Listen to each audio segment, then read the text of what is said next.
Slaughter's improbable mad dash in 46.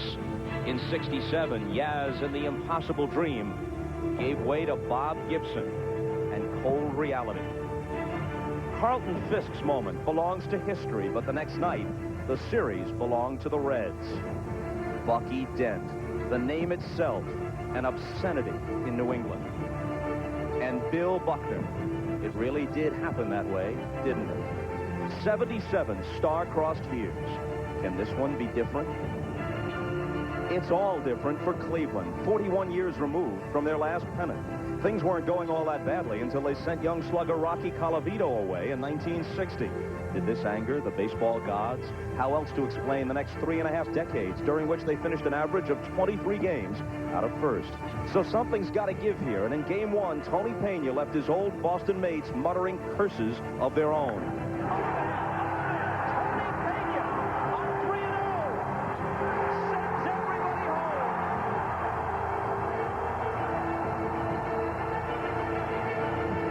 Game 1 saw the Indians take a small step towards putting their curse behind. And the Red Sox, if for only one more game, were foiled again.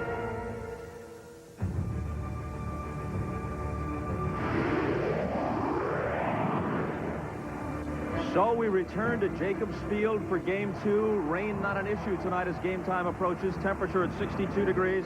Erik Hanson, 15-game winner for the Red Sox. He beat the Indians 3 times this year, opposed by the veteran Orel Hershiser, a 16-game winner for Cleveland. Hi again, everybody. Bob Costas with Mr. Baseball, Bob Uecker. It was a game last night that Indians manager Mike Hargrove called as intense as any he has ever been involved in. And even though we left the air at 2 a.m. Eastern Time, there were news developments after we left the park. Let's begin with the corked bat accusation against Albert Bell. Well, for the second time in 2 years, Albert Bell accused of corking a bat. Last night, Kevin Kennedy asking home plate umpire Tim Welke to take the bat out of the game. That was following an Albert Bell home run. Albert Bell's reaction to the incident and the call by Kennedy, here's where the cork is. That's what Albert Bell said. Here's the bat early in the morning after it was cut, the barrel portion cut, and no cork involved in that particular piece of lumber. Dr. Bobby Brown, the former American League president who last year suspended Albert Bell for 7 games, had the bat sawed open, found nothing. He's acquitted, at least for now. Rick Aguilera, however, not available. You see that he strained a muscle between the hamstring and the groin area last night, pitching in the 11th. Is not available tonight. They hope to have him at Fenway come Game 3 on Friday. Now to Hannah Storm.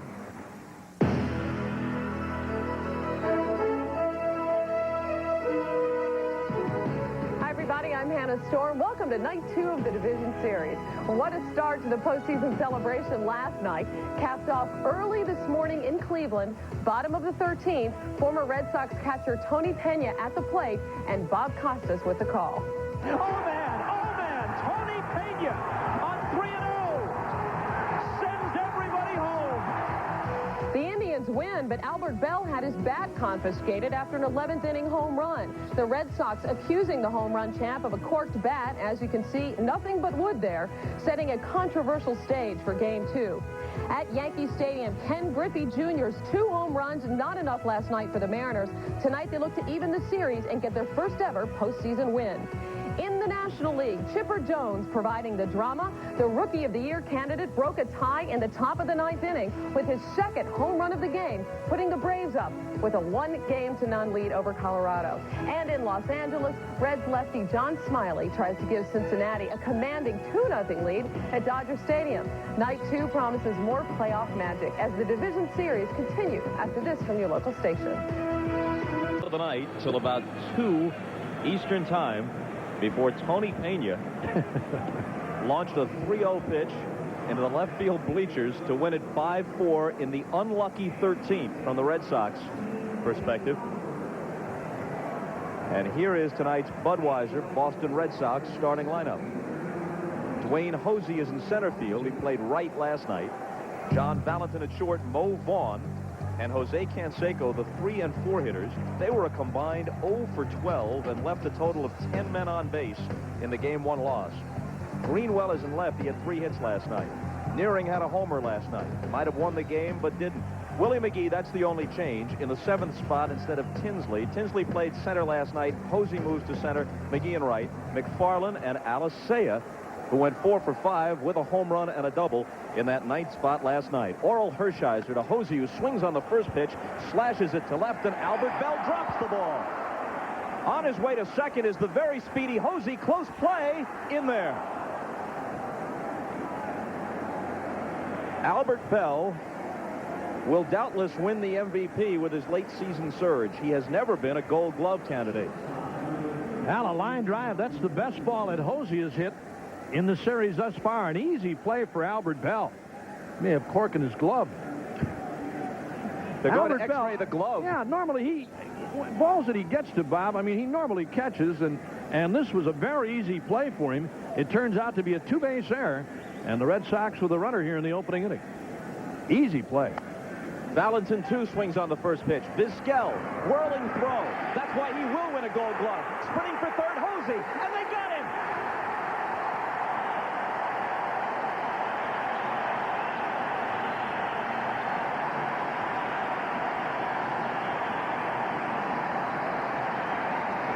Well, that atones for the misplay in left. This is a brilliant play on both sides of the diamond. Vizquel, widely regarded as the best defensive shortstop in all of baseball. Valentin was called safe at first. Apparently, let's see if we can catch it here. He jumps to throw. It's a brilliant play. Sorrento may have come off the bag as he received the throw, seeing that Hosey was bolting for third.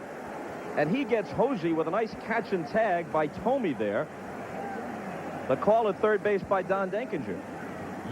Usually that's a call the first baseman will get. But normally most first basemen, I was going to say, Bob, normally first basemen, and they all do it, they cheat. And in that particular case, Joe Brinkman, who's working at first, thought that Sorrento came off the bag a little too quickly, and Valentin is aboard. But a great play by Sorrento to get Hosey at third, and a super catch by Thome to apply the tag there. Score the play 6-3-5. Now the ball bounces by Alomar. What can we do for an encore? What a first inning. Wide turn by Valentin at second, and he returns. Man. Hosey hit the first pitch to left. Bell dropped it. Valentin hit the second pitch to shortstop, and a wacky play ensued. Now this pitch from Hershiser is in the dirt. Gets by Alomar. Wild pitch. And Valentin to second. Low breaking ball that time from Hershiser, and Alomar not able to turn his body to turn that right shoulder a little more into the pitch. Bounced off his chest protector, the wild pitch. Now the 1-1 to Vaughn. That's what the Red Sox are going to see tonight from Hershiser. A lot of sinking fastball, and he's got a good one. Very good sinker, curve, and a split-finger fastball on occasion.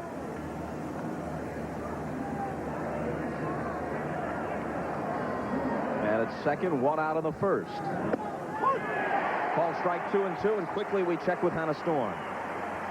Bob, last night we saw Rockies starter Lance Painter striking out with the bases loaded to end the game. Well, tonight, his first pitch of the game, and he gives up a home run to the Braves' Marquise Grissom. It's Grissom's second home run of the series. The Braves take the lead 1-0, a homer off the first pitch of the game in Colorado, Bob.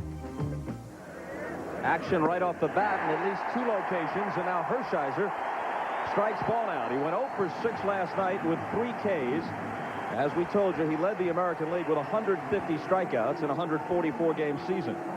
Here it is again, a nasty curveball from Hershiser, down low and inside. Vaughn can't get it, and it's a strikeout. There it is again, low and inside, and look at Vaughn pulling his head out of there. That's the one thing in talking with Jim Rice tonight. I asked him, I said, what's wrong with Mo Vaughn?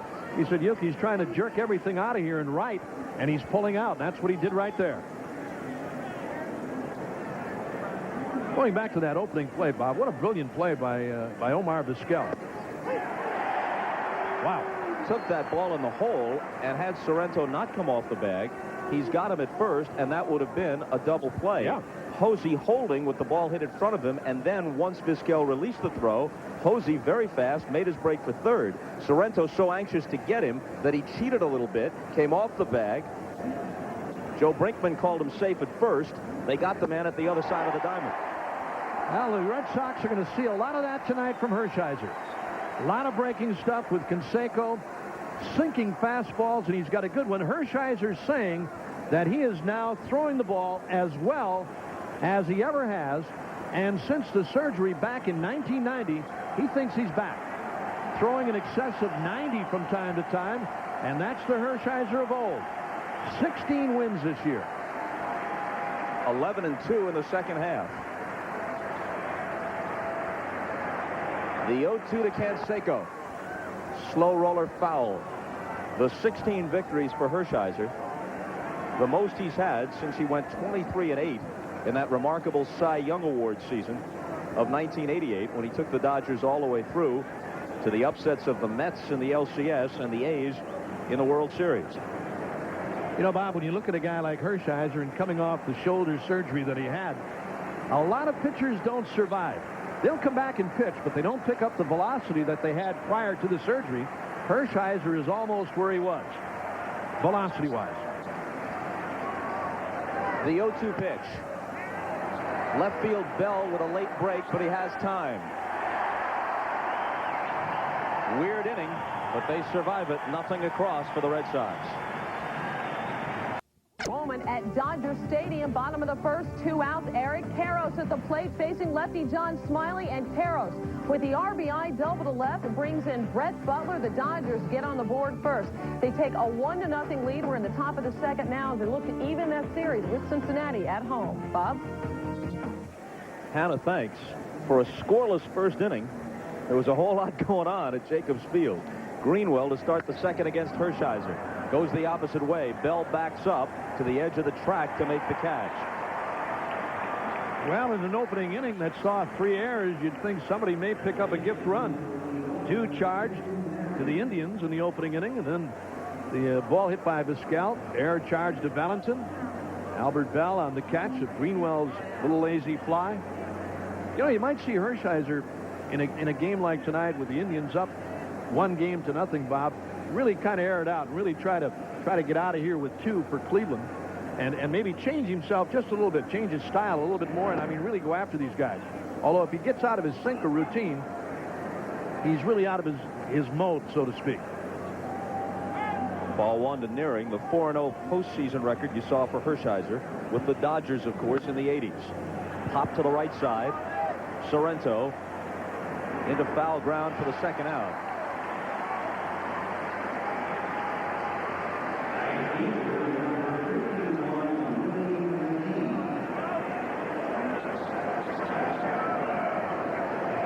As always, we'll be updating you as much as possible on the games going on elsewhere. In 85 and 88, Hershiser saw postseason action for Tommy Lasorda's Dodgers. Faces Willie McGee here, and McGee, by the way, has played in more World Series games and more postseason games than any active player. He's been in 4 World Series, 82, 85, 87 with the Cardinals, 90 with the A's, 24 World Series games in his career. 36-year-old switch hitter. Great series against the Brewers in that 82 job, Bob. Yeah, as a rookie. And St. Louis. Wow. Had a 2-homer game at County Stadium as a rookie. You know, the thing that impressed me about McGee, not only the fact that he hit a couple of home runs, but I'm telling you, that guy could fly. I mean, he still can run well, but he flew them. 2-out single for him. He's coming back off an Achilles injury sustained last year when he was with the Giants. Red Sox signed him, had to go to Pawtucket to play himself into shape. Around July 1st, he came to the big club, and he hit .285 as an occasional starter and bench player. You know, a lot of people had given up on McGee, and he himself didn't know if he was going to be able to come back. But when the Red Sox signed him and sent him to Pawtucket, as you said, still running pretty well. I mean, he's not what he was before, but he still can run.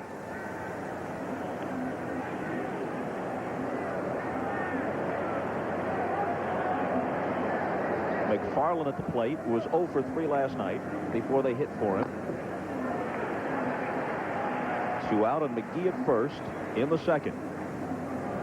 And again, Hershiser with a good sinking fastball that time that McFarland almost drove off of his foot.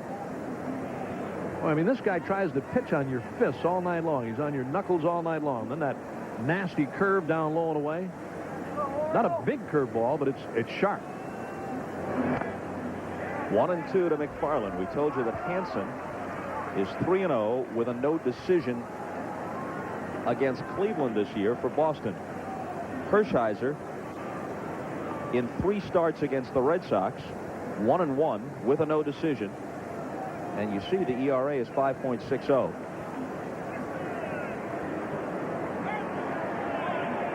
I'm talking with Herb Score, the longtime Indian broadcaster, tonight about Hershiser, and he said, Uke, I tell you, his last few times out, he's really been devastating. I mean, he's had unbelievably good stuff. He's throwing hard, sometimes 90 plus. And again, with, I mean, his sinking fastball, if he's getting the ground balls, that's his game. Feels stronger than he has in a number of years, and that accounts, he says, for additional movement on his pitches. Hit toward the middle by McFarland. Consecutive singles after 2 out, put runners at first and second. And that brings up Alicea, the number 9 hitter. But 4 for 5 last night, 2 singles, a double, and a home run. A game-tying home run in the 8th inning off Julian Tavares that knotted it up at 3. Little did we know, we were just in the middle of the game at that point. I talked to him about that play at first base last night, Bob, and he said he honestly thought he had the bag, and challenged the first base umpire. That was John Hirschbeck at that time. Alicea told me, he said, when I went up in the clubhouse and I looked at it on tape, he said, I called John Hirschbeck and told him he made a heck of a call. He said, when he made the call initially, he said, I thought he blew it. He said, I thought I had the bag. That was a bunt play involving Mike Maddox and a toss to Alicea covering. The 1-0 pitch. Down and in, 2-0. McGee at second, McFarland at first.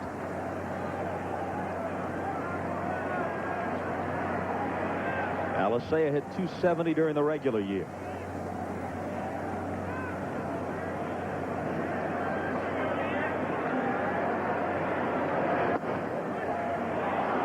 And Orel's behind him, 3-0. Notice the difference in Hirschbeck and Welke last night. Bob, Tim Welke in last night's game really working the outside corners. And tonight, and John Hirschbeck normally is pretty liberal. He's one of those guys that gives you corner pitches. That one not bad by Hershiser, but Hirschbeck thought it was outside. Walks him on 4 pitches to load the bases for Hosey. Did you hear Hirschbeck? He said, no, too far. Yep. Outside.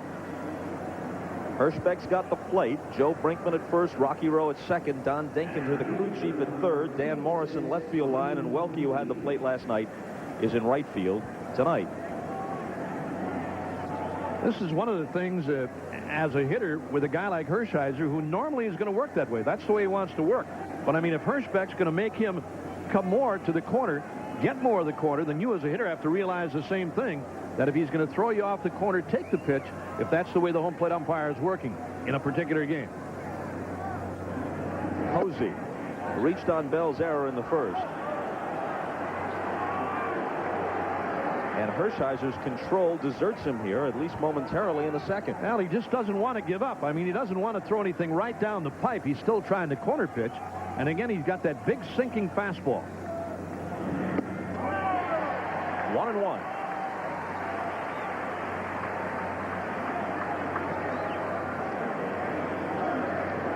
Jimmy Rice tonight with Dwayne Hosey trying to get him to hit the ball the other way from the left side, to go to left field. Said last night in his ABs last night, trying to pull pitches and jumping at everything. He might have been a bit over-anxious. First postseason appearance for the rookie. He went 0 for 5.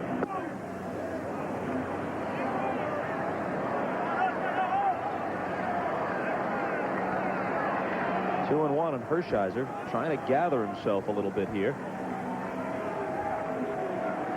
One of the most intense guys on this Indian pitching staff. I mean, he's constantly watching tapes of enemy hitters and in his own pitching style also. How his delivery, how he finishes up. 2-2. We talked just a moment ago about Dwayne Hosey being a little too anxious, Bob.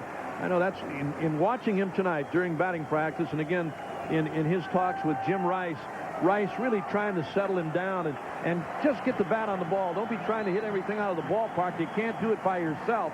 It's got to be everybody. And he chased a bad pitch that time. It ought to be a 3-1 count. Foul back to the screen. Hosey is a rookie, but a 28-year-old rookie. As we mentioned last night, the Red Sox are his 6th organization. Last year, he was the American Association MVP, hit .333 for Omaha in the Kansas City organization. What did Kevin Kennedy tell us last night about this guy? He said he's a tough kid, a street kid. He said he's been around. A lot of people gave up on him. He said, but I like him. He said, I like that kind of a player. And not that he's a bad kid by any means. He's changed his life a whole lot, and Kennedy likes that kind of a player. After 2 outs here in the second, the Red Sox have loaded the bases against Hershiser on a pair of singles and a walk. Alomar with the sign, and now Hershiser with another 2-2 pitch. Out of play.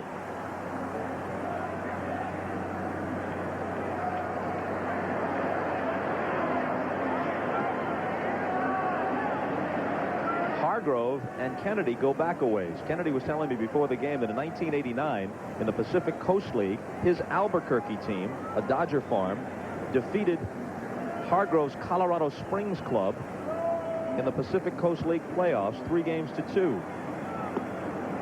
Kennedy feels at least that there might be a little bit of a rivalry. Not so much animosity. The animosity last night was real, but perhaps temporary, but a rivalry between the two of them. I think I got that feeling from Mike Hargrove, too. Yeah. I really do. Well, there's no question Hargrove was hot last night. Oh, yeah. Absolutely. He cursed Kennedy out he after they grabbed Bell's bat.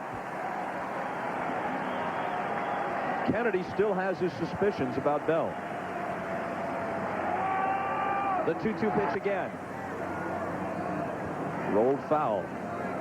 If nothing else, by confiscating that bat and having it sawed open, they didn't x-ray it as we first thought they might. They sawed it open. If nothing else, you take one of Albert Bell's favorite bats away from him. Now, he may have the same model, but, you know, hitters get comfortable. They get the pine tar on it. They get it rosined up just the way they want it. They get it to feel comfortable, and that was taken away. That's what Bobby Brown said tonight in the press conference held here at the ballpark. That's the thing that Bell complained about most, and I think Mike Hargrove too. The fact that they took a bat that the guy was comfortable with, that was feeling good to him, and he was hitting the ball hard. And hitters are superstitious. I mean, a lot of guys don't want you touching the bat, messing around with it at all. They use one for batting practice and one for the game.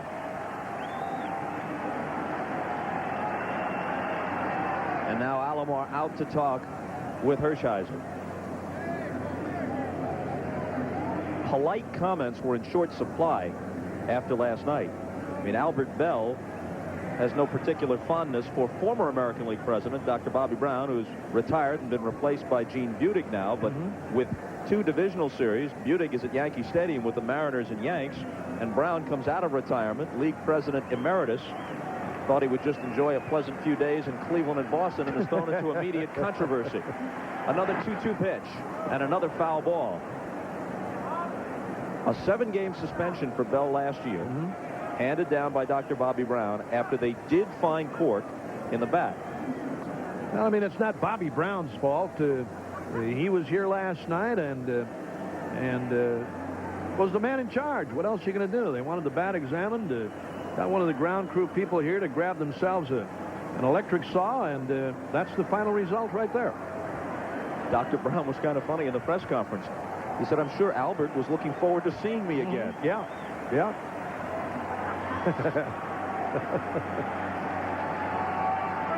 Former Yankee infielder, played on a number of their world championship teams. Off the outside corner, and now a full count to Hosey. And it's a pretty good at-bat for Dwayne Hosey here.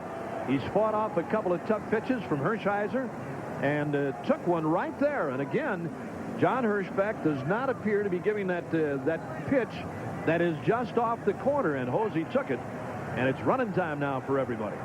McGee, McFarland, and Alicea will take off, counting the foul balls. This is Hershiser's 10th pitch to Hosey.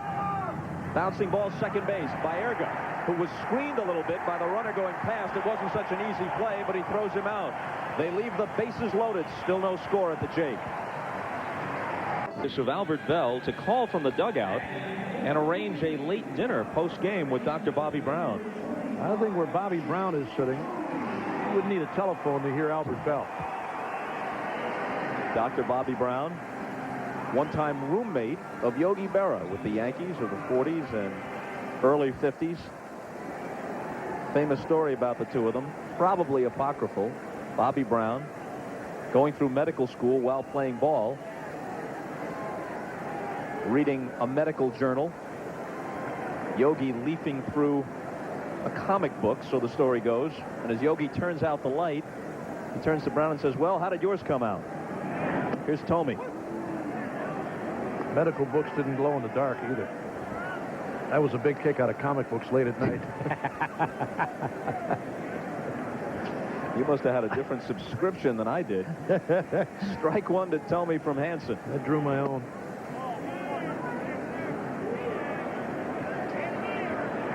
Listen to what some of the big hitters in the Indian lineup have done against Hanson this year. Tomey 1 for 11, Murray 1 for 12, Sorrento 2 for 10, Lofton 3 for 14. That'll make the seats. The only guy who has really hit Hanson, and this isn't confined to this year, for his career, Albert Bell, 9 for 29 with 4 home runs. And Bell lined a single to left off him in the first inning tonight.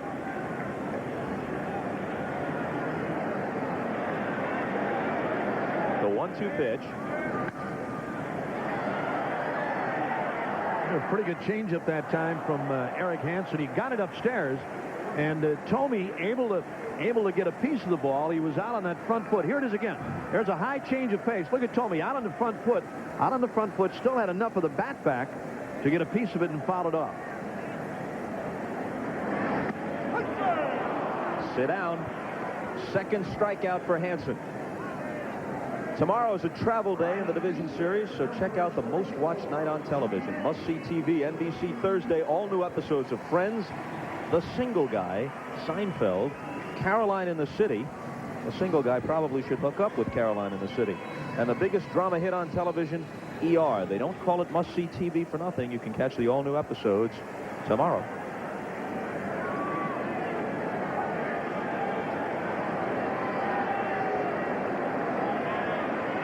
Ramirez takes the ball down and away. Now he's looking out toward the right field line in search of Tim Welke, who worked the plate last night. No umpire there. That's in the seats. And so here's what's happened. Don Denkinger is having trouble with a knee, and he has left the game. Tim Welke moves from right field to left, and Dan Morrison is now the umpire at third. So we have one more than the regular season and one less than you usually have for a playoff game. 5 umps right now.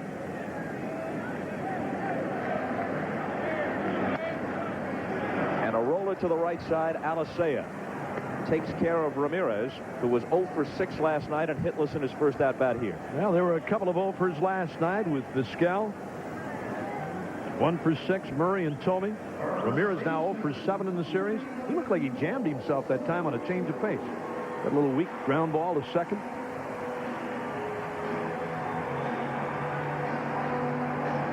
Guy's a good player, though. Manny Ramirez. Hit .308 with 31 homers this year. He's only 23 years old. Really just scratching the surface of his potential. He's an unschooled hitter. Sorrento. Ball 1 to him. As we talked about Ramirez last night, he's one of those hitters that looks like he's been around a lot longer than he actually has in the big leagues. Look at that changeup. Is that a beauty? Boy, he's got a good motion, good delivery. That thing looks fastball. When he's into his delivery, when he's into his motion, it looks fastball till he lets it go. Big pitch for him.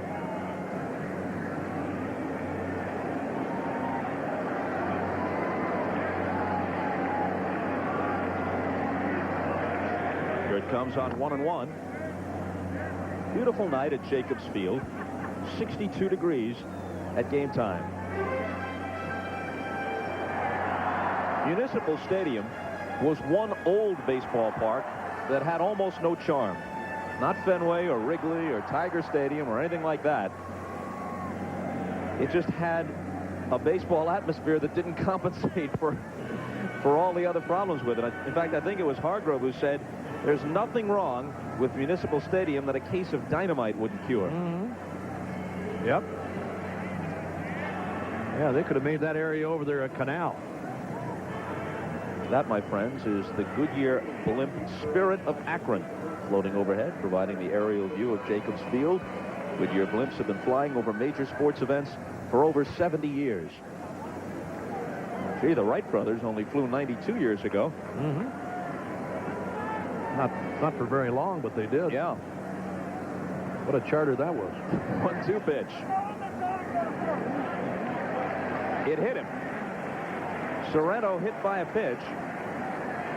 And off to first with 2 out.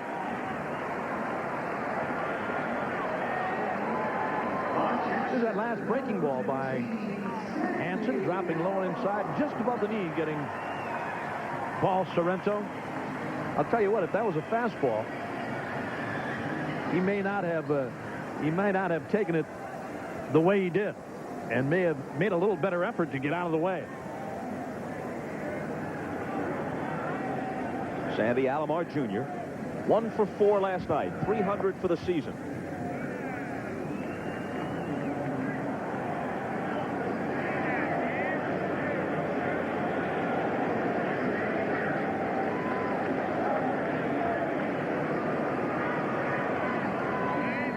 Hanson on 1-0. Grounded to Alicea.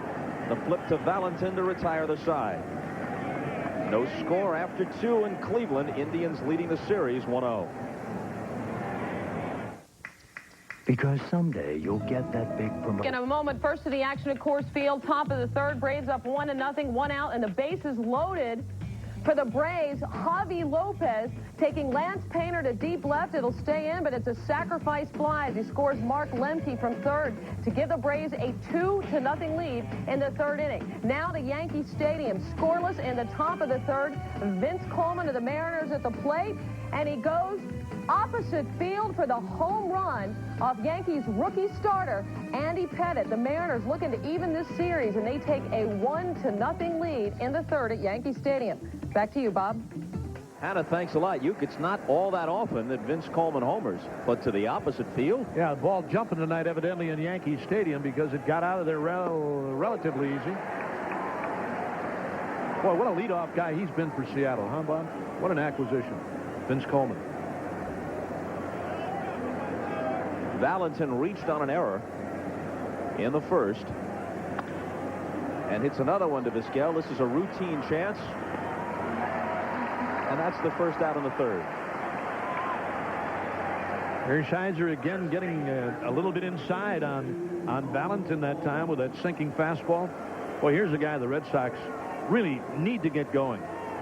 And again, in talking with Jimmy Rice, you were down there during batting practice, Bob, to get this guy to try and go the other way. They're swung around towards right for him. They actually kind of bunch on Lofton and center, but he's trying to pull everything, and the Red Sox need this guy badly. I mean, forget the home runs. You don't have to hit a home run every time. I mean, drive one to the gap or whatever, because he's been up with men on. Left 5 of them last night. 0 for 7 with 4 strikeouts thus far in the series. And a weak ground ball to Sorrento. Make it 0 for 8. Again, the sinking fastball and a ball that, I mean, if Vaughn's going to go after it, if he's going to hit that kind of a pitch or try to hit that kind of a pitch, to try and drive it the other way or back up the middle. I mean, he's got great power the other way. See how he tried to pull that ball? He's pulling himself out of there. Watch this. Here it comes. Low sinking fastball, and he's pulling way out of there. He's trying to turn the ball around, and there's no way you can do it. Not against a guy like Hershiser.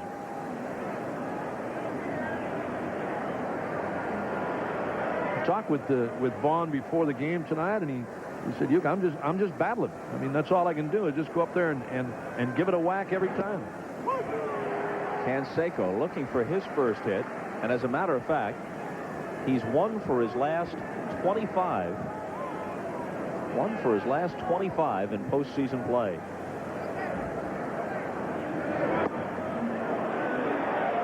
Look at Canseco. Look at Canseco. Breaking ball for a strike, and then the inside fastball. That ball wasn't close. That wasn't that bad of a pitch. Looking at other scores. Braves on top, 2-0 now. That was not that bad of a pitch. I think that's the one thing you see in a lot of hitters today. As soon as somebody tries to come inside on them, you get that glaring look, and hitters get upset. Hershiser right back in there again. Yep. I mean, you're looking at the wrong guy to try and intimidate here. I don't care who you are and how big you are. This guy's going to pitch his game. Talking about Orel Hershiser. I mean, if he's going to come inside on you, Bob, he's going to come inside no matter who you are. And in any situation, this guy knows his control is good enough where he can come back away again on Canseco. I wouldn't be surprised to see him come right back in there again. Only upstairs. A 1-2 pitch. Pop back out of play. Coming right toward us. It didn't miss us by much, and I noticed that you were in position to make the play. Well, she was a little out of my range there. I hate leaning out over. I did this once before here. Our first trip in here, I leaned out over, and I ended up down in the lower boxes. Yeah, and to get back up here again, you miss a lot of plays and stuff. I hate that. Well, I hate when that happens. Yeah, right down here she hit, and I went right over like this, I hate that. Oh. You can't do that too often. Once or twice. Once is enough. No, take my word, once is enough. Down goes Canseco. He and Vaughn still hitless.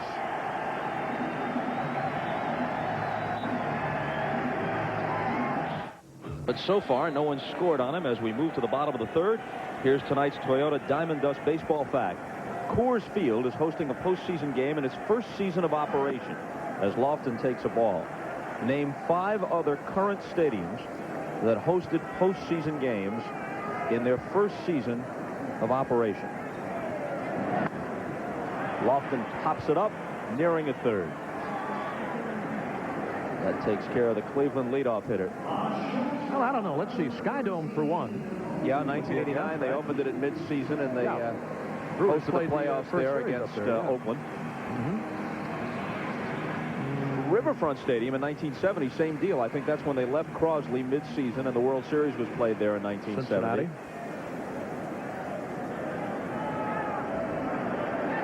Vizquel, the hitter, reached on Valentin's error in the first.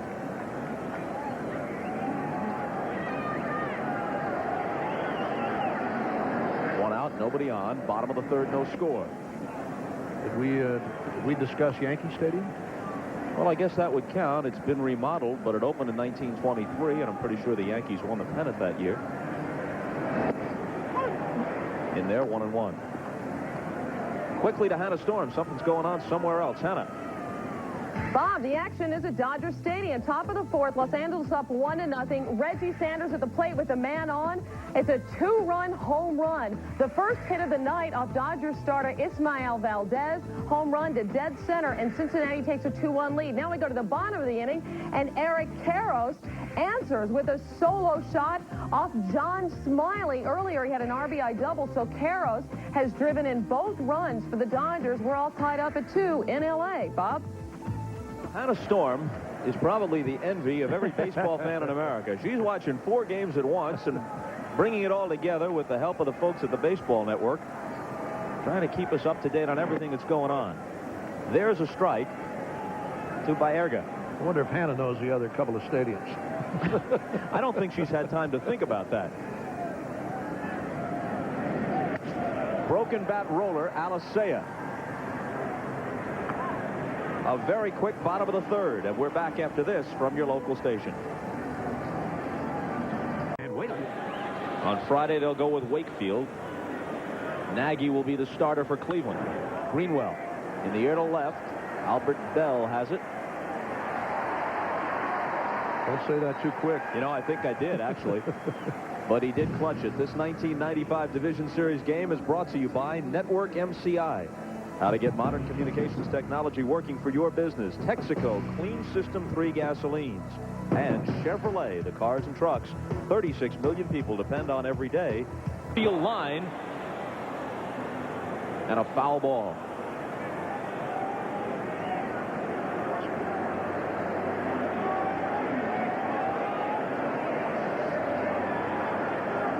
I'm going to give you the answer to the Toyota Diamond Dust quiz in just a little bit. What have we let's see, Toronto, Cincinnati, and New York. Stadium. Chopper over the mound. Baerga behind second base. Quick throw and got it. Here comes the answer. Anaheim. 5 other current stadiums besides Coors Field that have hosted postseason games in their first season. Fenway Park in 1912. Wow. Never would have thought of that. 2 of them in 1970. Pirates and Reds met in the LCS. Yankee Stadium and the Sky Dome, we got those.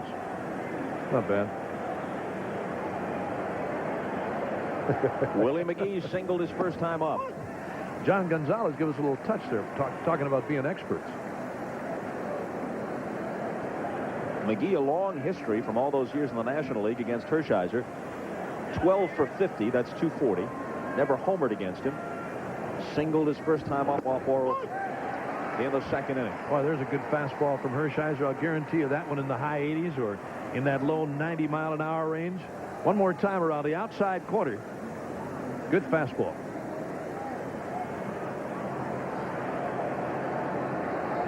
The 0-2 pitch. Last year with the Dodgers, Hershiser was 6-6, but he left 10 games with L.A. either ahead or tied, and he wound up with no decisions in those games. And John Hart, the fine general manager of the Indians, in courting Hershiser, trying to get him to come here as a free agent, said, come to the American League. We won't have to pinch hit for you. We've got a lineup so good that you can start thinking about 15, 16 victories. He was right on the money. Hershiser goes 16-6. Most victories he's had in 7 years. Called strike 3. Third strikeout for Hershiser. Still no score. Reacting. Albert Bell will be the leadoff man. Just to finish up about what Kevin Kennedy told us. He said, look, the guy was found to have a cork bat last year. We still have our suspicions. Word buzzes around the league. He also said Bell is a great player. It's not like he needs the extra edge. We didn't find any cork last night.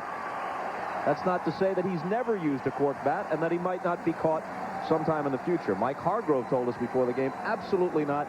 Nobody here, no way, no cork bats. Well, they said the same thing last year. No way, nobody here, no cork bats. You know, the one thing, excuse me, Bob, I was going to say, the one thing you worry about, I mean, in using a doctored bat, somebody on your ball club gets traded to another ball club. I mean, they're going to tell everybody in the world, I mean, that you're using a cork bat. The same holds true with pitchers. Guys who throw spitters or use pine tar or whatever, you get traded to another ball club. They say the guy throws spitters, he loads them up, he cuts the ball, he does whatever. It's only natural. I mean, what are you going to do, hold a secret against some guy who's beating your brains out? That was Kennedy's whole point, that word gets around. The pitch to Albert, smacks it deep but foul. It doesn't bother Albert, though, does it? Well, the worst thing you can do with this guy, by all accounts, is to get him angry. He works himself up into some kind of a controlled rage. He's a very intelligent guy. Sits around doing the New York Times crossword puzzle in the clubhouse. The 1-1 pitch.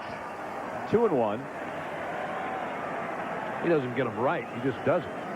Well, I was walking past him tonight, and he said, hey, what's a word for Mr. Baseball? Starts with U, ends with R. I said, Del Ends Unser? with K. Del Unser? Ends with K. Del Unser, Ted Eulander? Yeah. Okay, pal. 3-1 to him.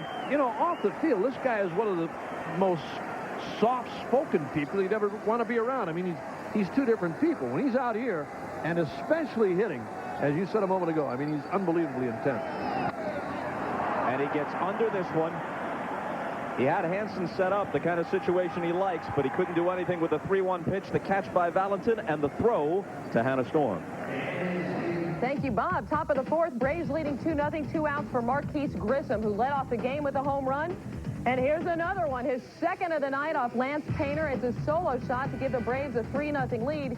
Grissom only had 12 home runs all year, and he has 3 thus far in the series at Coors Field. Bob? Hannah, thanks a lot. Here's Eddie Murray, struck out his first time up. Wallops one to center field. Back goes Hosey, and it's off the wall. It bounces away from him. Murray to second, thinking about third. Eddie trying for the triple. Here comes the throw, and he's in there standing.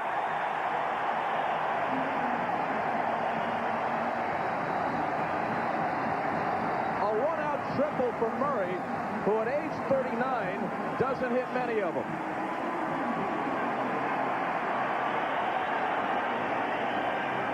Remember earlier when we were talking about Murray and sitting on fastballs?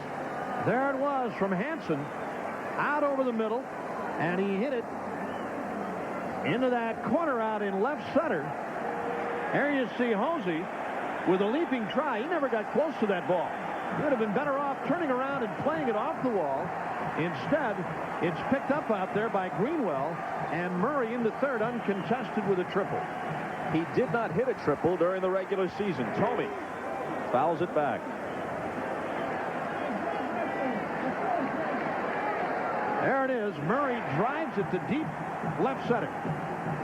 He thinks it may have a chance to go. Now sees it go off the wall. Starts thinking double. No.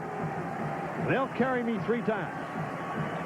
Hosey was thinking about making the catch. He didn't position himself for the carom, and it bounced back past him, and that's what gave Murray the chance to stretch it into a triple. He wasn't even near the ball. It played way off the wall to his other side. I mean, going the way he was, Bob, as you said, he thought about maybe making a leaping catch of the ball, but he wasn't even near it. And the Red Sox infield comes up halfway.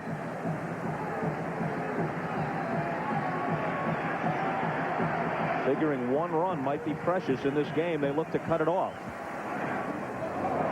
Blocked by McFarland. Change of pace that time by Hanson. Nice play by McFarland. Here it is again from a different angle. Watch how close Hosey is to this ball. Not even close. I mean, it's 5-6 feet away from him. And Greenwell makes the play. You know, in earlier years with Murray running the way he used to, that may have been an inside the Parker the way he ran. The 1-2 pitch.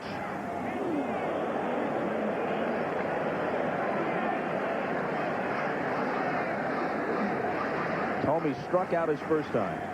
He was 1 for 6 with 3 strikeouts last night. He had 4 homers during the regular season, though, against the Red Sox, among the 25 he hit for the year. Foul ball. Manny Ramirez is on deck. Bottom of the 4th, no score. Each team with 2 hits. Mariners trying to get even with the Yankees and leading 1-0. Braves trying to take a 2-0 lead in the series against the Rockies. Lavin apparently pitching well, and they lead 3-zip. Dodgers trying to tie it at 1 with the Reds. Game tied at 2 in Los Angeles. In the air to left field. This could be trouble if it's fair. Greenwell digging hard and a foul ball. A little slicing fly ball that time off the bat of Jim Thome. And again, had Greenwell been able to catch up to it, I don't know if Murray would have been able to score on that. Greenwell throws well. Long run for Mike, but not close.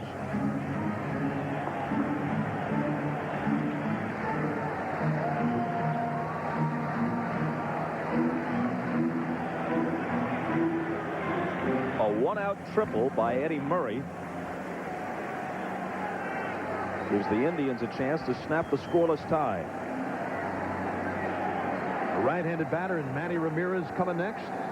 Murray at third. If Hanson goes change of pace here. There it is. And he gets his 3rd strikeout with it in a situation where he needed the strikeout. Now the infield obviously moves back. And Ramirez needs a 2-out RBI hit. Boy, I mean, he's got a beauty. He really does.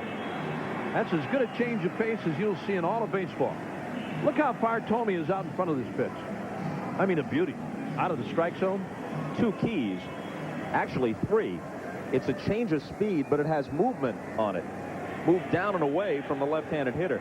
Plus, the delivery point and all of the action gives the appearance that it's a fastball. Now, that's what makes a change of pace for anybody. I mean, if you've got the motion. I mean, if you're making a hitter think fastball and that thing flies out of your hand with nothing, it's a dead pitch. And it drops for lack of velocity.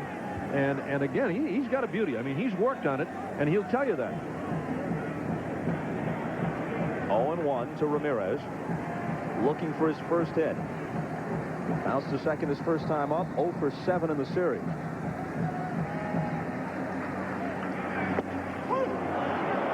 Fastball 0-2. You know, when you're up against a guy like Hanson, who's got the great change of pace, and as a hitter, every once in a while, you say to yourself, I know this guy's going to throw changeups, but there's no way you can go to the plate against a guy like Hanson looking change of pace. You can't do it.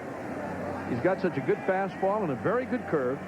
You can't go up there looking change of pace. McFarland with another good play. 1-2.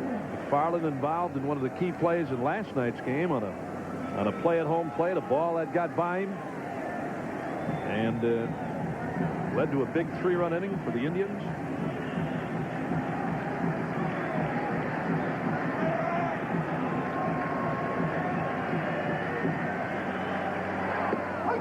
Called strike 3. Closes the inning with a pair of strikeouts. Murray stranded at third. Still no score after 4. We're about to meet Freddie Fazbear. Oh, Hey guys, what's in the bag? McDonald's juicy. I'll tell you what, Hanson hasn't done all that badly either, Bob. He's only given up 1 fly ball out. That to Bajerga back in the opening inning. I mean, he's been punching people out, weak little ground balls and pop-ups.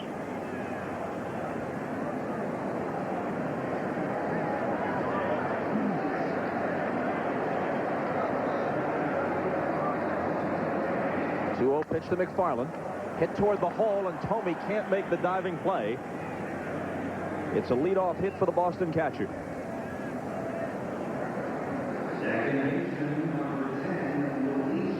That last ball hit by McFarland past a diving Jim Thome.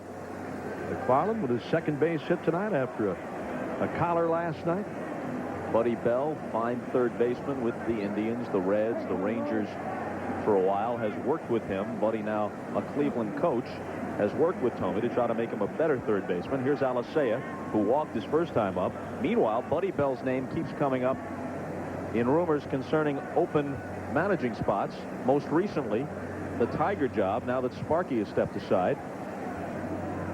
Alicea tries to lay one down, but it's fouled. You also hear his name in association with the St. Louis Cardinals. His son, David, was traded there in the Ken Hill deal at midseason and has seen a lot of playing time at second base and third base for the Cardinals. It's widely thought that Mike Jorgensen was an interim manager after Joe Torre was fired, and that they'll be looking for a new man in the offseason, and Bell's name has been heard there too. Buddy Bell, one of the best third basemen during his playing days. Boy, he could pick it. Great throwing arm. Excellent power.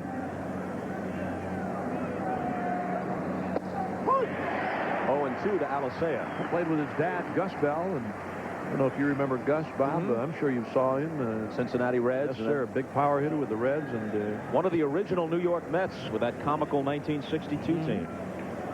For a story the late Casey Stengel used to tell, or was telling one day about his roster. On 3 pitches, Alicea takes a seat, and Hershiser records his 4th strikeout. He's talking about, somebody asked him about his opening day lineup, and Casey was going over the opening day lineup for the Mets, and he said, and there's one other guy, and I can't think of his name, and he couldn't think of his name. He kept telling the writer, I can't think of his name. He says, anyway, when they ring the bell, he'll be ready. And by the way, that's his name. Gus Bell. Gus Bell. Played with Gus in Milwaukee, a big power hitting, left-handed hitting outfielder. Passed away not too long ago. Posey 0 for 2, reached on an error, grounded out, and fouls this one off. The second 3-generation baseball family in the major leagues.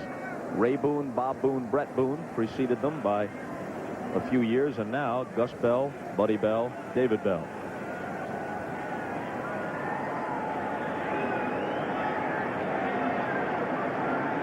McFarland at first with 1 down in the 5th. Still no score in Game 2 of the division series. The Indians won on a Pena homer 5-4 in 13 last night, with 2 rain delays thrown in. Hershiser and Hanson matching each other tonight. 4 strikeouts apiece. Hershiser has walked 1. Hanson has yet to walk a batter. You know, when this game started out, Bob, as you said earlier, 3 errors in the opening inning. I mean, it might be one of those wacky jobs here tonight, but again, pitching is dominating in the early going in tonight's game as it did last night. Outside, 2-1. The Red Sox defeat last night made it 11 consecutive postseason games lost for the Red Sox. That's Jim Rice, an inning back, talking with Hosey, Red Sox hitting coach.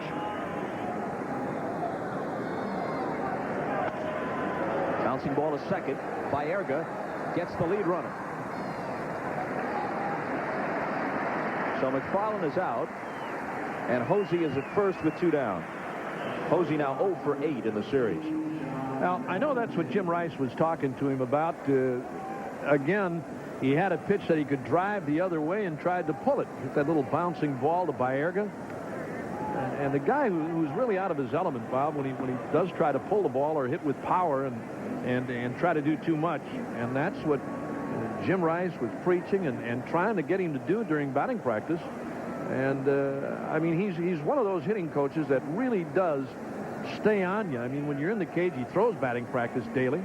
And there you see him right there. He's upset at the last AB by Hosey. A ball that he should have driven and hit up the middle or hit the other way, and he tried to pull it. Now Valentin, who had 2 hits, including a homer last night, 0 for 2 tonight. On the corner for strike 1. Here's a guy against a pitcher like Orel Hershiser. If he's going to keep knocking you down with strikes away, if he's going to keep going away on you, Valentin's got the power to hit one out the other way. He did it last night. He can go to right field, deep. The runner is going, and Alomar can't handle a pitch. Hosey didn't realize it, slides into second with a stolen base.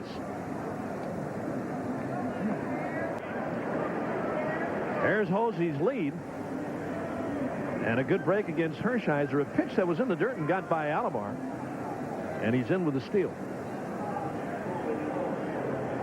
One more time. Breaking ball low and outside. And there's one of those chances where Alomar could have gotten his body in front of the ball had he shifted a little bit. Instead, he tried to backhand it. Well, he was hoping that if he could have backhanded it cleanly, he might still have a crack at the runner, but unlikely.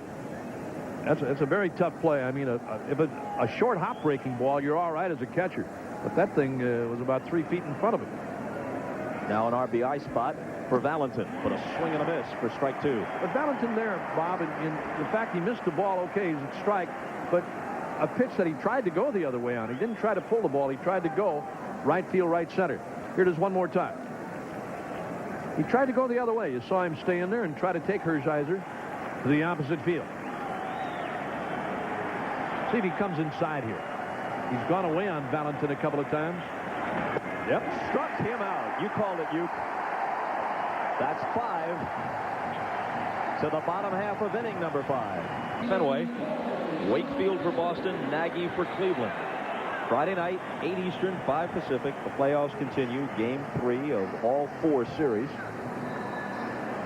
Check your local listings for the game in your area. It's Bud Black, one-time Kansas City Royal, with some good ball clubs in the 80s there. Bottom of the 5th, and Sorrento against Hanson. Both these teams went deep into their bullpens last night. Each team used 7 pitchers. And both getting good efforts out of their starters tonight. Hershiser and Hanson here for the Red Sox. Boy, I'm telling you, his changeup is devastating. He starts Sorrento off with a change of pace in the dirt and comes right back with another one and has got him way out front. I'm talking earlier about going up against this guy and looking changeup. It's getting to that point in the game where you might as well do that. There's another one. 3 in a row. You know, 3 in a row. He went through a stretch of a dozen or more starts, speaking of Hanson, where he couldn't throw his curveball because his elbow was bothering him. He developed a cut fastball during that period of time, continued to pitch and win through the difficulty. That's 4 in a row. Excuse me. That's 4 in a row, Bob. I mean, you don't see that too often. Not 4 changeups in a row to a hitter, and he's 2-2 here on Sorrento. I mean, he's got a beauty. He really does. He's worked at it, worked hard, and has really developed it. Al Nipper, Red Sox pitching coach. 3-2. 4 changeups and then a high gasser. and didn't miss by much. Hirschbeck keeps you informed, though. You can hear him say, nope, I like inside. that. I like that. I really do. The payoff pitch. Walked him. Well, he hit him with a pitch his first time up. He walks him here. Hanson came out of spring training as one of the Homestead free agents. All the guys with the labor difficulty who weren't signed when the season was set to begin. The Red Sox signed him as a free agent in April. He had gone just 5-5 with Cincinnati last year. His best season was in 1990 with Seattle when he went 18-9. He's 30 years old and pitching just about as well now as he ever has. I'll tell you, he did well with Seattle in the... Alomar looks to bunt. High pitch, but he gets it down. And the putouts recorded 1-4 with Alicea covering. You know, he may have had a shot at Sorrento going to second. He never looked at him.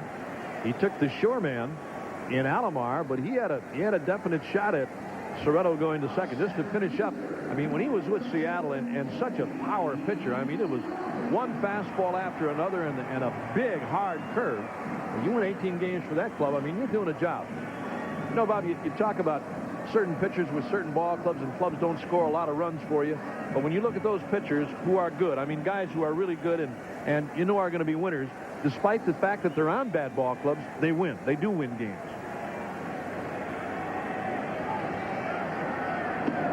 Swing and a miss at a high fastball by Lofton. Kenny 1 for 5 last night, 0 for 2 tonight.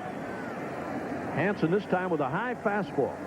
You better hurry up if you're going after it upstairs. Lofton hit by a pitch last night in the back in that inning, the 12th inning last night, a very controversial inning and an inning I thought was going to end the game. They had runners at first and third with nobody out and ended up not scoring. Sorrento at second. Lofton pulls back after showing a bunt, and it's 0-2.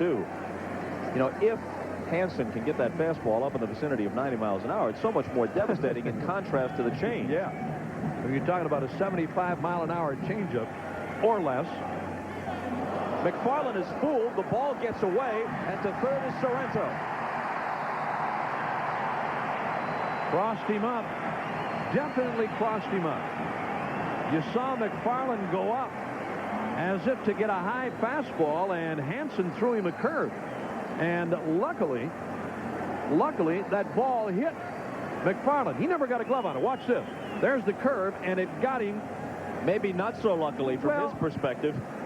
Either in the shin guards or in a place where he should have had a shin guard. But again, crossed up on a big breaking ball. He was looking fastball. And Hanson threw him a deuce. He's looking at stars right now. 1-2 to Lofton. Infield moves in, 2-2. Hanson upset at himself. Wow.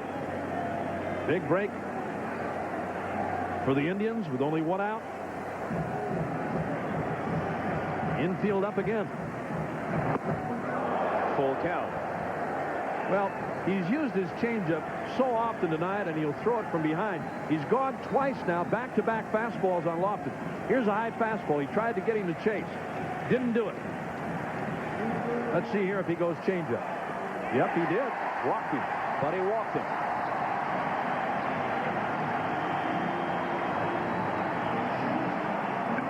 Kevin Kennedy, believing that this could be a 1-0, 2-1 game, brought his infield up after Murray tripled with one out in the fourth.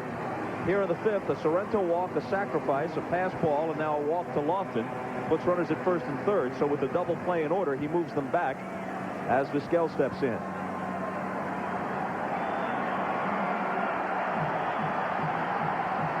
Nearing is even with the bag at third.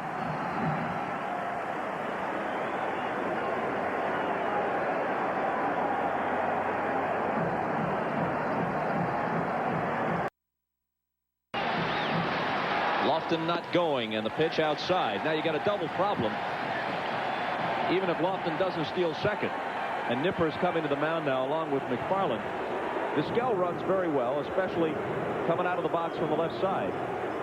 And Lofton is so fast, he's likely to be able to get down to second base in time to disrupt the pivot. So this combination of runner and hitter, very difficult to get the double play on. Depending on where the ball is hit and how hard it's hit. And Vizquel trying to put it in play here. Nothing game in the 5th inning, and Al Nipper out for a couple of quick words. It's Davey Nelson and Kenny Lofton. Sorrento, the lead runner at third, is not a burner. Do you throw through if Lofton takes off? Oh no, I think you got to play for the double play. If the ball is hit hard enough, you got to play for the double play. No, I mean if he tries to steal. Oh yeah, I think you do. I think you do. Absolutely. 1-0 pitch to Omar. Runner not going. Foul ball. I think you give Vizquel a shot, though, with Lofton holding it first and Vaughn having to hold him at the bag. You got the big hole between Alicea and Vaughn. Although Vizquel, again, is not a dead pull hitter. If you give him something off speed, he can hit you. If he's looking fastball, he'll try to turn one on you. Got a little pop from time to time. He's no big home run hitter, but every once in a while he hits 6 this year. Not going again. Line drive, base hit. The first run is home, and the ball gets in the gap, and this will allow Lofton to score. They're waving him home. Vizquel will stop at second with a double at plates 2.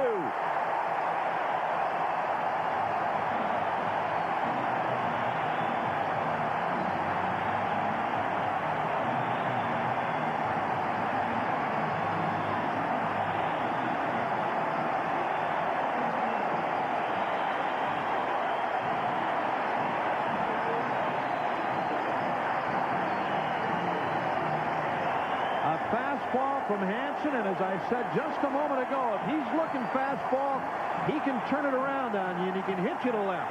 That's what he did, a double to the gap, driving, and a pair of walks given up by Hanson, and the Indians leading 2-0 here in the 5th. Well, it's been all Cleveland here, Bob, with the crowd and everything else into these 2 games, but the Indians will get the same thing over in Boston at Fenway. Baerga pops one up back as short, and Valentin makes the play. The difference is, unless the Red Sox rally here, if they go to Fenway and have to listen to this in reverse, it'll be comforting to have a 2-0 lead with the Red Sox forced to sweep. Absolutely, Bob, you're right. But again, it's been all Indians here, and this crowd on their feet as Albert Bell comes on again.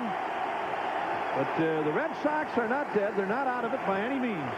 A concerned Kevin Kennedy, though. Here's the guy that, they were banking on tonight to get back home at least 1-1. And again, we're only in the 5th inning. Red Sox with 4 more shots at him.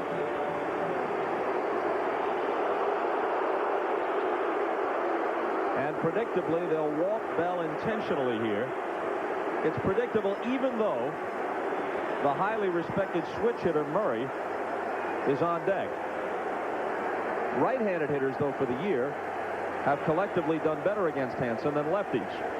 That off-speed stuff works very well against the left-handed hitters. Well, Murray back in the 4th inning, sitting on a fastball, almost hit one out of here in deepest left center for a 3-base hit.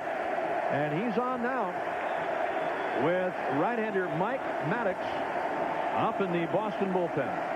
Kennedy told us before the game that although Hargrove shouted something at him, something none too pleasant after the bat was confiscated, Bell didn't say anything. Bell, of course, was gesturing, pointing to his muscles, saying, there's the cork. But after they walked Bell intentionally in extra innings last night, Kennedy immediately headed out of the dugout to make a pitching change and said that as he crossed the line, he was very close to Bell, well within earshot, and Albert didn't say anything.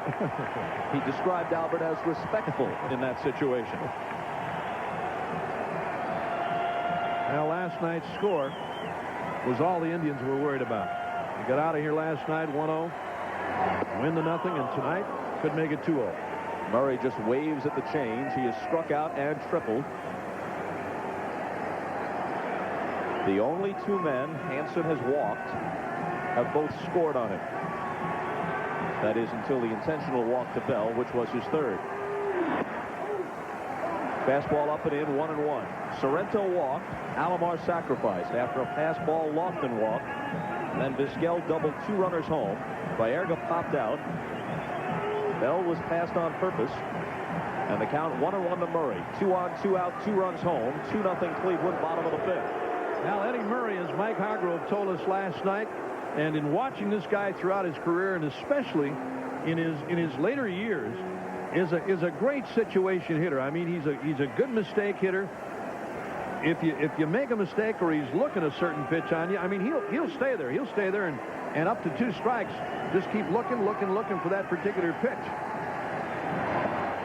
1-2. Fun-looking gas there. They play him.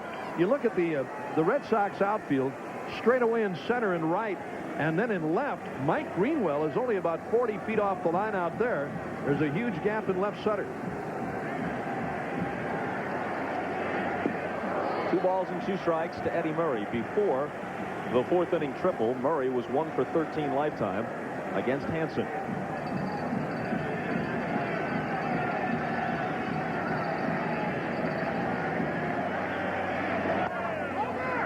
Roller down toward Vaughn. He'll take it himself.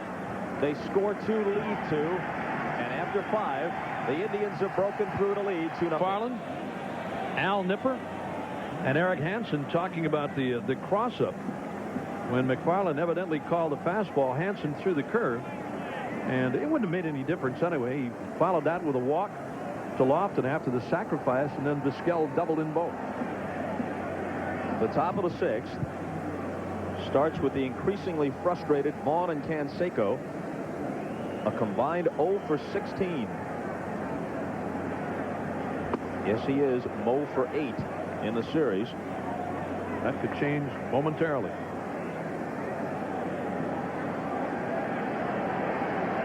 .39 Rockets left his bat this year. Drives this one to left. Bell backs up a little.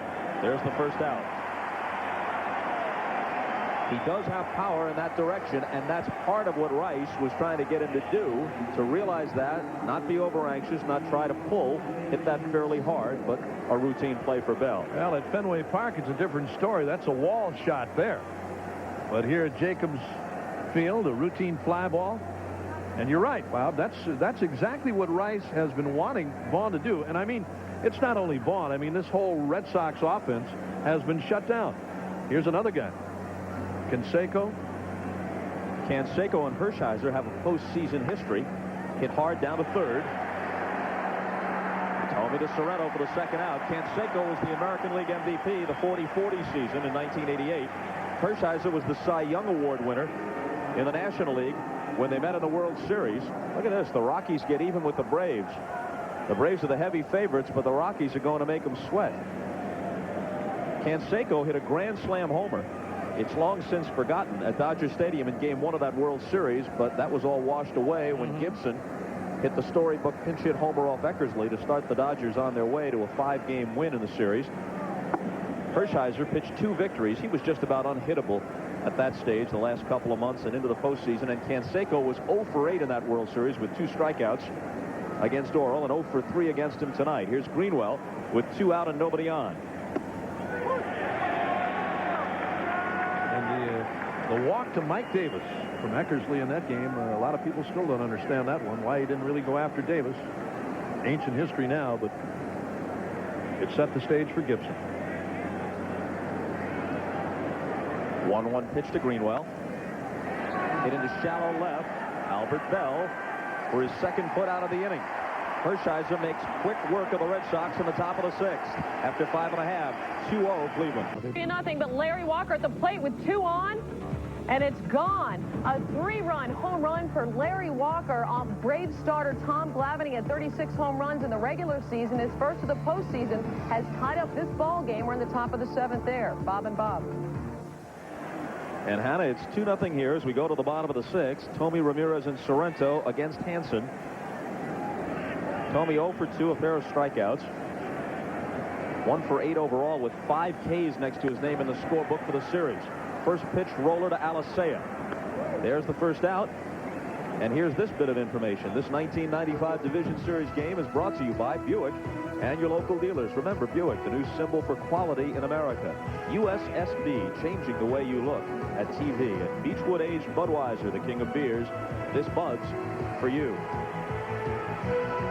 Both of these guys rolling along tonight, Hanson and Hershiser. A couple of walks in the 5th inning cost Hanson a couple of runs on the 2-run double by Vizquel, but both still throwing hard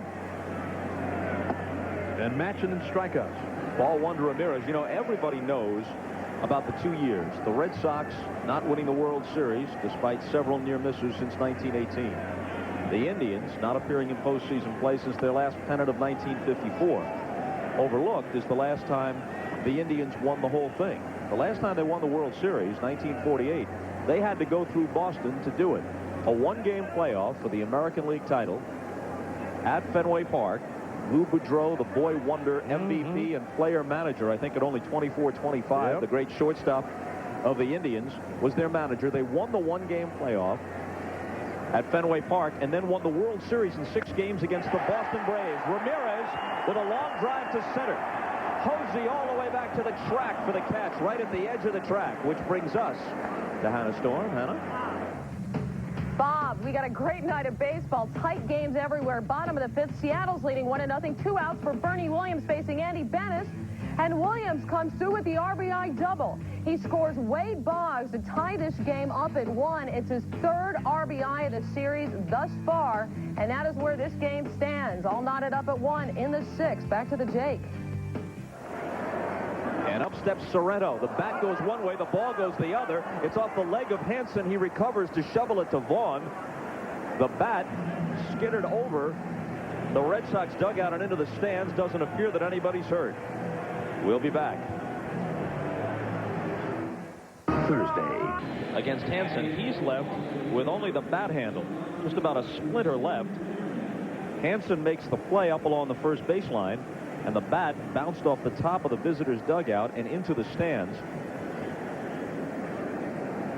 and did in fact strike a fan. At first,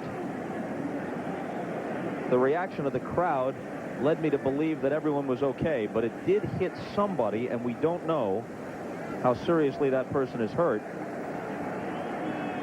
Yeah, some young guy, Bob, and that's too bad. You know, every time I see something like that happen, it's not so much the barrel end of that piece of wood going in there. It's that, it's that pointy end that, I mean, and that one bounced 4 or 5 times, and man, oh man, you hate to see that. Tim Naring hates to see that. High inside fastball from Hershiser. Lots of peril at the ballpark tonight. Boy, I just hate to see that. I mean, that bat going into a stands. Here's that high inside fastball. Look at that rider inside. That's the ball that really moves. That's what Hershiser was talking about earlier. When he was talking about a moving ball, he wasn't talking about from his hand to the catcher. He was talking about movement inside, outside, sinker or rider away from a right-handed batter. Nearing's 0 for 2 tonight. Had a homer last night. Red Sox trail 2-0. And a popper towards short. Vizquel tucks it away.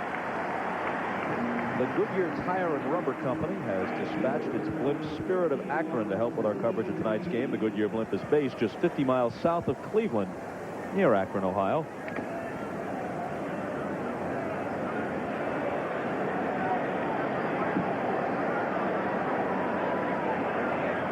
Willie McGee has singled and struck out. Since the Red Sox loaded the bases against Hershiser with 2 outs in the 2nd, he's retired 14 of 15 hitters.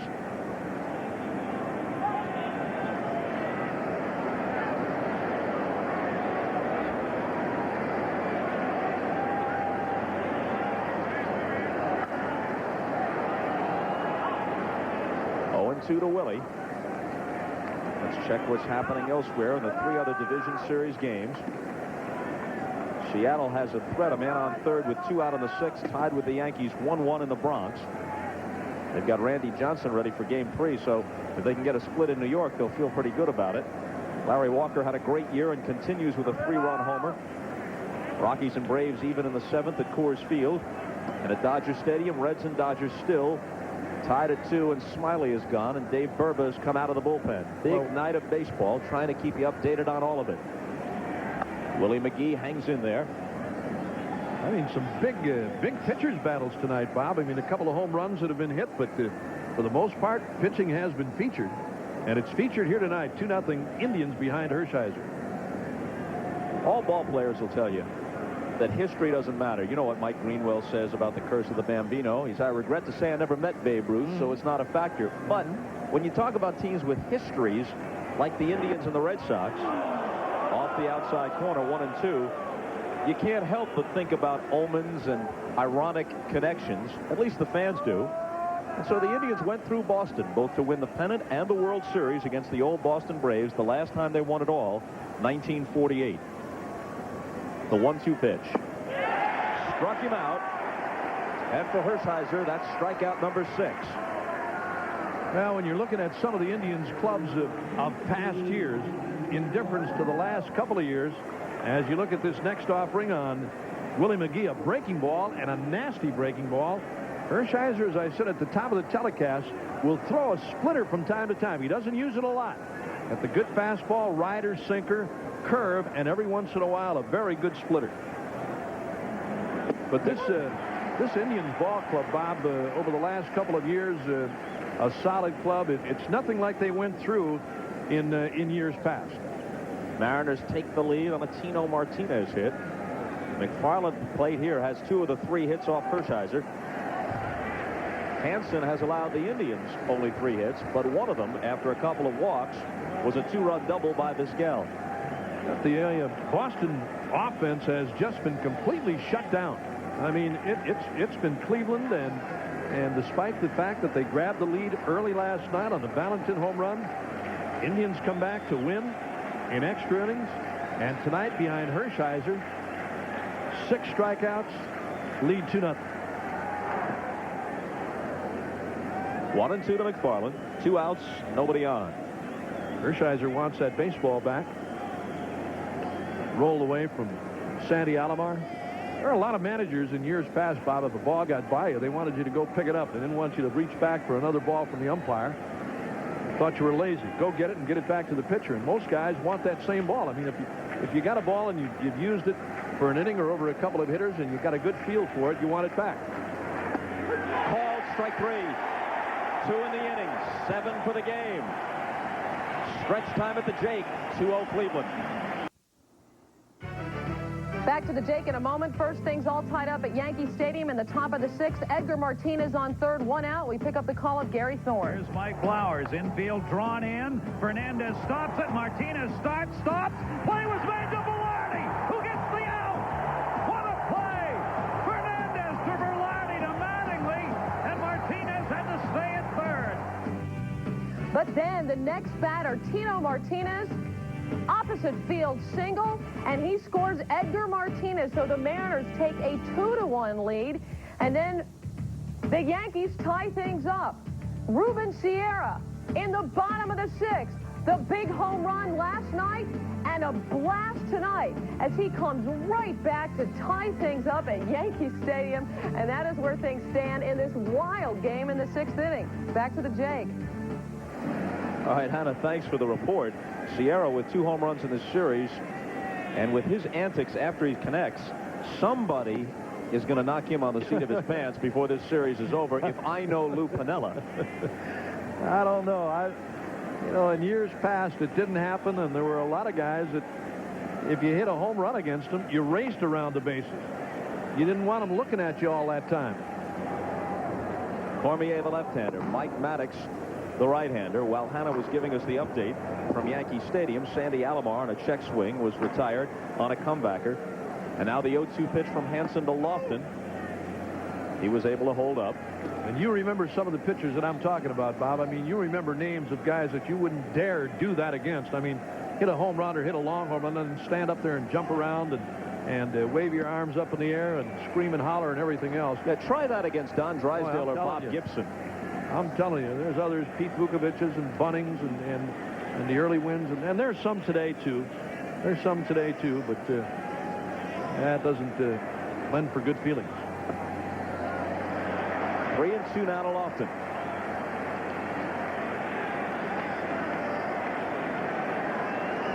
And he's 0 for 2 with a walk. Scored from first on Vizquel's double. Here's a drive to left center field. Posey, Greenwell, Greenwell for the catch. As Vizquel heads for the batter's box, let's take a look back to the 5th inning. 2 men on.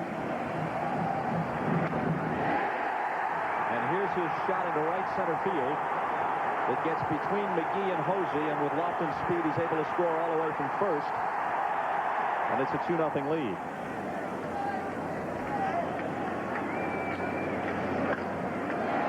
Center field, Hosey. Hanson has a 1-2-3-7, but he still trails Hershiser and the Indians 2-0. Home run to tie up the Yankee game. Well, the next batter, Don Mattingly, facing Andy Bennis, and Mattingly with a solo shot, playing in his first ever postseason series. He now has his 4th hit of this series. It's a go-ahead run for the Yankees, 3-2. The fans throwing trash on the field. Lou Piniella temporarily had to remove his team, but they're back on and playing. Bob? After the back-to-back homers by Sierra and Mattingly, apparently the fans celebrating as some of the fans in the Bronx are wont to do. And distressing as it is, Lou Piniella did what he felt he had to do. He pulled his team off the field for a while, but now, as Hannah says, they're back on.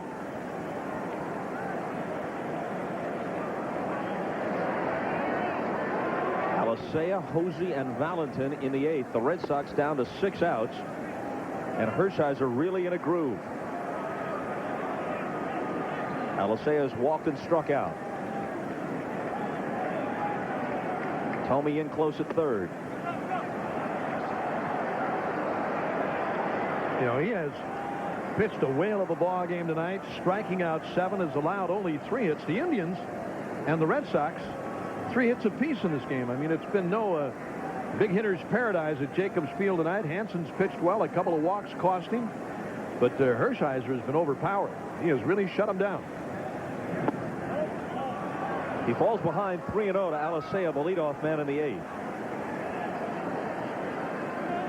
Hershiser did not throw a complete game this year. And a 4-pitch walk to Alicea. Before the series, we asked Mike Hargrove for his assessment of Hershiser. Here's what the Indian manager said. I've seen take his stance to take the sign from the catcher. And if they put a black cape with a black hood on him and gave him one of those big size, he'd look like a Grim Reaper, because and it almost gives you the impression of a predator. And I think that's probably, you know, how I view Orel when he pitches. Hosey steps in and takes a strike. Well, you look at Hershiser, he looks kind of like a grown-up Opie Taylor, although not as much as Ron Howard does, come to think of it. But on the mound, he has the disposition of a bulldog. It's better Notice Campbell. Did I miss something? Are you an Andy of Mayberry fan? No, you know, Hershiser's another guy. We talked about Bell earlier. Floyd the Barber. I always like Floyd the Barber. Okay. Yeah. You're in there, buddy. Yeah. Okay. But we talked about Albert Bell earlier, about his personality changes. On field and off. Hershiser's the same way.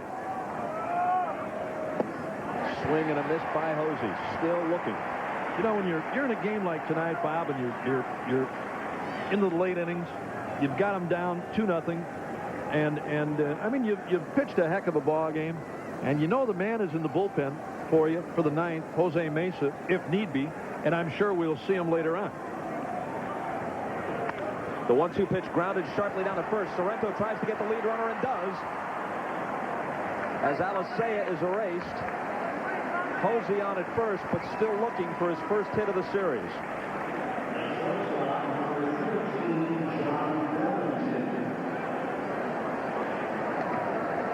Something going on in Los Angeles. Let's head directly to Dodger Stadium. At Dodger Stadium, bottom of the 7th inning, a 2-2 tie. Bases loaded for the Dodgers and 2 out. The Dodgers took the lead in the bottom of the 1st inning on an RBI double by Erik Karros. A 2-run homer by Reggie Sanders in the 4th put Cincinnati up 2-1. The Dodgers tied it in the bottom of the 4th on a Karros home run. 2-0 the count to Delino to Shields, 2-1. Dave Burba is the Cincinnati pitcher. He came on here in the bottom of the 7th, relieving John Smiley.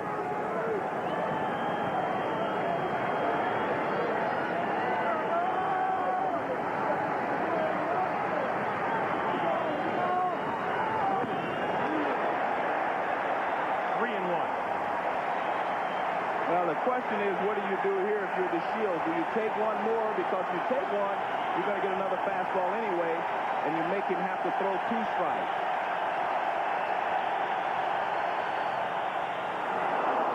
Yeah, he chose that route. And the runners will be in motion now. Fonville is at third. Erik Karros at second. Tim Wallach is at first. Full count, 2 out, 2-2 tie, bottom of the 7th, and the runners will go.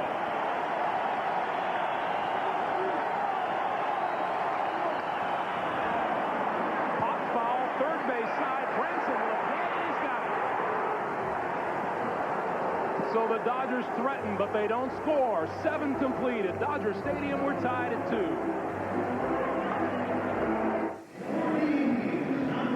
2. Well, you saw Tommy Lasorda as his team couldn't snap the tie at Dodger Stadium. There's his former ace, Orel Hershiser, just removed here in Cleveland. He pitches 7 1/3 and leaves in front 2-0. With Valentin the hitter, Julian Tavares comes out of the bullpen. Tavares gave up the home run to Alicea in the 8th last night. Not a bad pitch. Down and in, Alicea went and got it and whistled one out of here into the bullpen and right. I asked Alicea about it tonight. He said it was either a fastball or a cut fastball. Down low and inside. He said, I knew when I hit it, it was gone. You know, in this situation, and we talked about it last night, with Hargrove's bullpen and guys like Tavares and the Plunks and Ossenmacher and Poole and the closer in Jose Mesa, why not get Hershiser out of here? He's pitched a heck of a ball game tonight, striking out 7, walking only a pair, and there you see Orel Hershiser. Again, what more can you ask? I mean, it's game 2 in the series. They leave here tonight going to Boston, but I mean, this guy's done his job, taking it to the 8th with a 2-0 lead. Saw that graphic. Indians playoff record. All the playoff appearances prior to this year were World Series games. It's all before divisional play, going back to 1954 and 1948 and the 1920 World Series against the Brooklyn Dodgers. And the previous record was held by Bob Lemon, who struck out 6 in either the 48 or 54 World Series.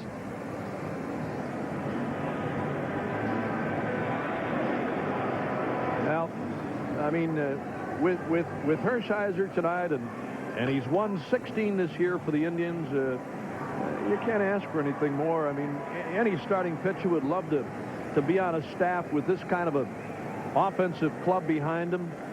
The ability for this club to come from behind, as they have so many times last night, and scoring in extra innings to win. The bullpen, just the record of the bullpen pitchers itself, Bob, shows what kind of club you have here and their ability to score runs and come from behind. Valentin to the plate. Hosey at first. Vaughn on deck. 1 out of the 8th. 2-0 Cleveland. And a ball in the dirt. Boy, the margin of error is so slim in a 5-game series. Red Sox easily could have won last night. That would have put all kinds of pressure on Cleveland, not just in the series, but considering the kind of year they have had, and it would have been hanging in the balance. But now it's the Red Sox who are very close to having their backs pressed against the wall. Well, it's been such a close series all year long between these two clubs, with the Indians leading 7-6. And in looking at this 2-game series, and I got to believe Kevin Kennedy and his coaching staff and the Red Sox getting a little bit concerned here. I mean, it's late and down by a pair. One swing of the bat and they're right back in it. Valentin could do it. 27 for the year. Hit one last night. Pops it back. Alomar has no play.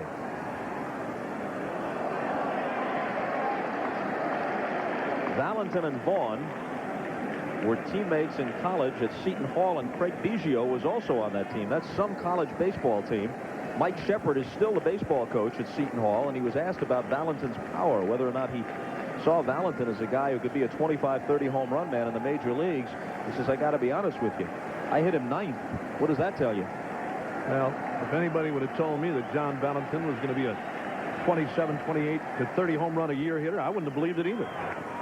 The 1-2 pitch is a foul tip that Alomar can't hold. I mean, he's hitting in a very homer-friendly ballpark at Fenway, but again, he's one of those guys that has the ability to go the other way, as he did last night. He homered to right here last night, but I mean, he takes advantage of the wall in Fenway and the screen in Fenway. I mean, he's not a bad hitter overall. I mean, here's a guy that hit almost 300 for the year. Moves him away, and Valentin takes a seat. A hanging breaking ball that time from Taveras, and that's no place to be with this guy. I mean, if you're going to hang a breaking ball, not with this guy. That one's staying inside. He's 2-2 on him now. Here's that situation again where you've got the tying run at the plate, down 2-0.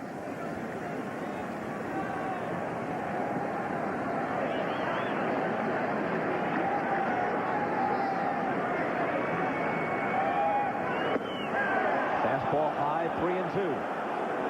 That may have been his splitter, Bob. Fastball or the splitter a little bit high at that time. And, you know, you have to wonder about Taveras, too. Here's a young kid in his first taste of postseason play. You know, we looked at him tonight. He was laying down in the tunnel down there, wasn't he, tonight? Sipping on a soda in the tunnel outside the clubhouse, or next to the Indian clubhouse. Let's see if Hosey goes with 1 out. He is running on 3-2, and he'll have to come back. It's a pop-up by Erik, calls at second.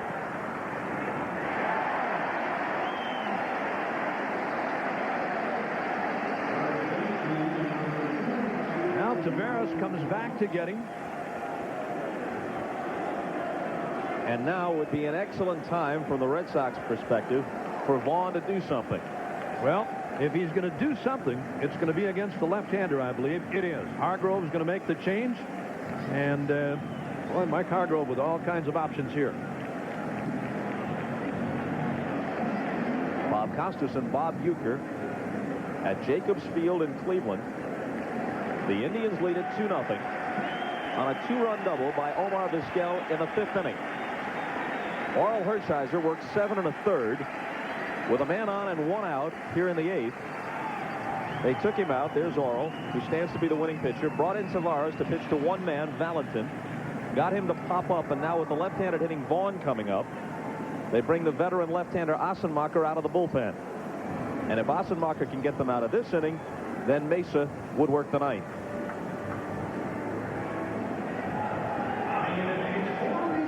And for those of you just joining us, a look back to the 5th inning. And it's 1st and 3rd with 1 out, and Vizquel slams the ball into right center field.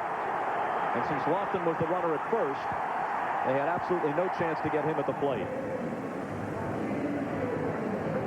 There's Omar Vizquel. He started off this game tonight with a beautiful play. A ball hit to the hole at short by Valentin.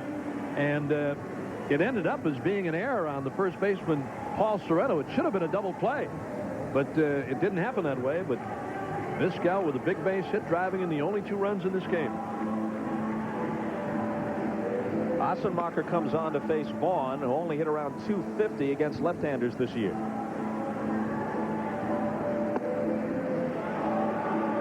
Mo well over .300 against right-handed pitching, and exactly .300 overall for the year.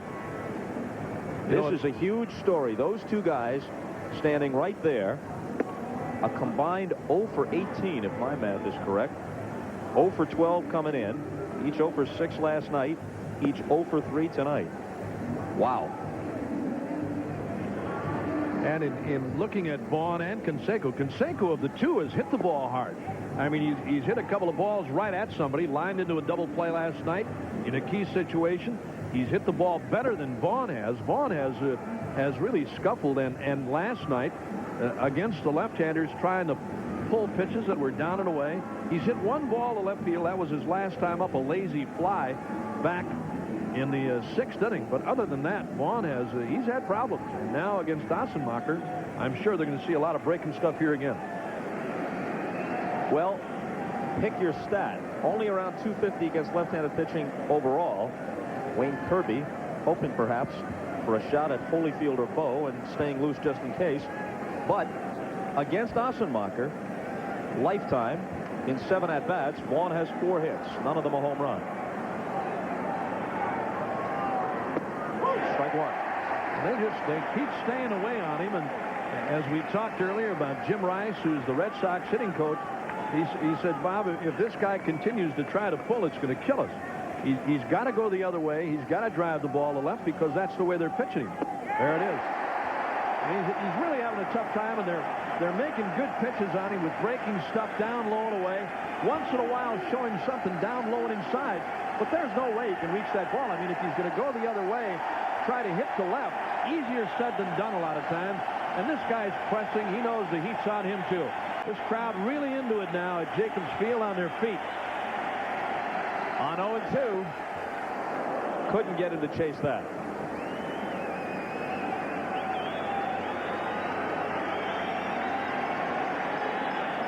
If Vaughn doesn't come through with something here, they're looking at Mesa in the 9th, down by at least 2. And Mesa has converted 46 of 48 save chances. Struck him out. Well, Hargrove's moves really worked. First to Tavares, then to Assenmacher. Still 2-0. The Mercedes E-Class. I don't know, rut lately. You know, I thought I mixed up a little. Well, I'm sure Vaughn is tired of it. Here it is again. Breaking ball down low and outside. A pitch that he couldn't pull, tried to pull, and Assenmacher picks up the strikeout. That's him. And this man keeping track continues to torment Vaughn, but not nearly so much as Indian pitching has. Part of the order as the Indians try to pad their lead in the bottom of the 8th by Erik, Bell, and Murray. Hanson has pitched very well, but a little stretch of wildness hurt him when he walked a couple of guys ahead of Vizquel, and then Vizquel connected for the double to right center. That's the difference in the game. 2 runs in the bottom of the 5th, and that's it. Each team has only 3 hits. Normally, you look at a game like this, Bob, and if your pitcher holds the opposition to 2 runs, if you're the Red Sox, you figure you're going to be in the ball game. I mean, that not that they're out of it yet.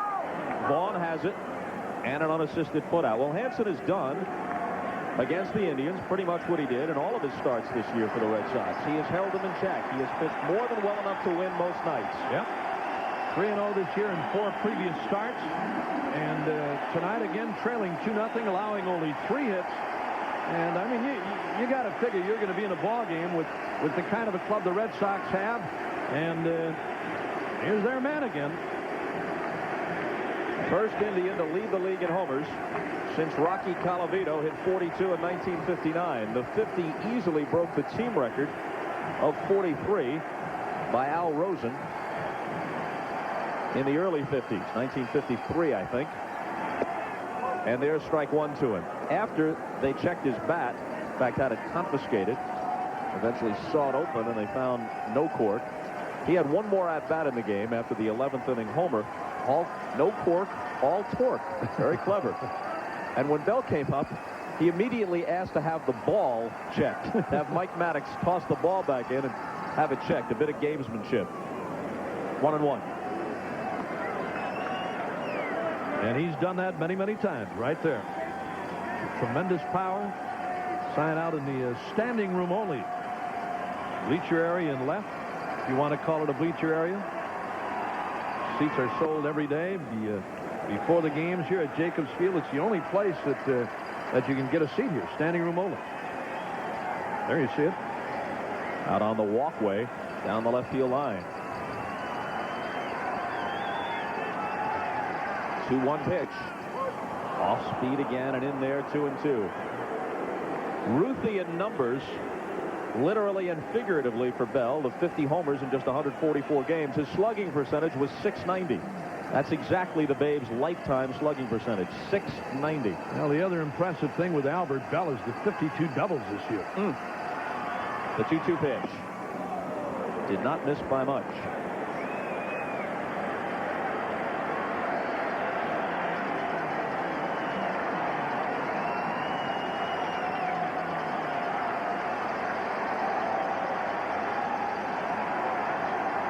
The 3-2 pitch fouled off.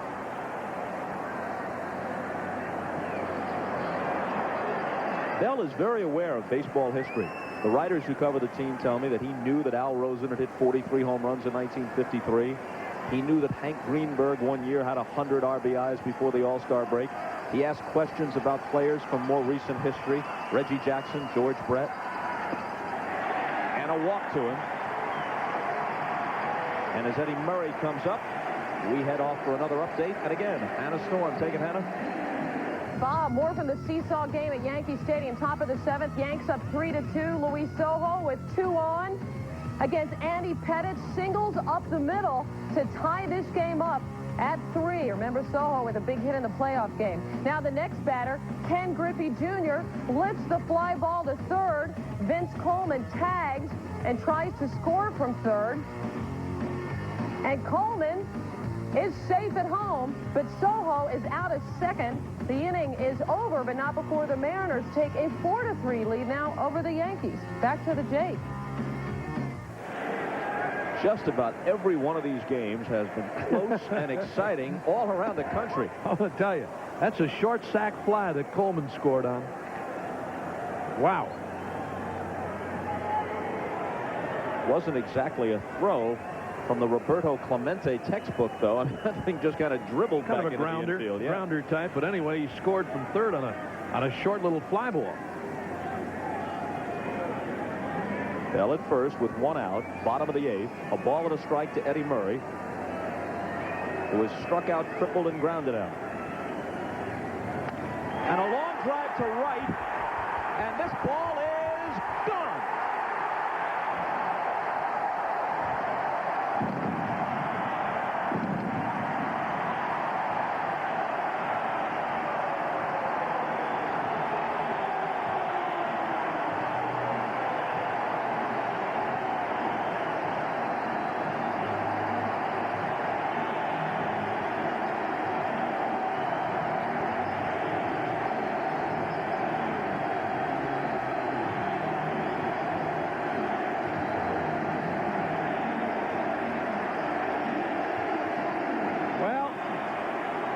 May have done it for the Red Sox. That's a high changeup. That's a high changeup from Hanson. Murray knew it when he hit it, and so did Hanson. I mean, he's pitched a beautiful ball game here tonight.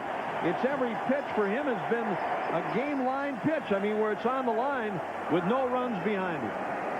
Murray with a big 2-run homer. 4-0. Wow.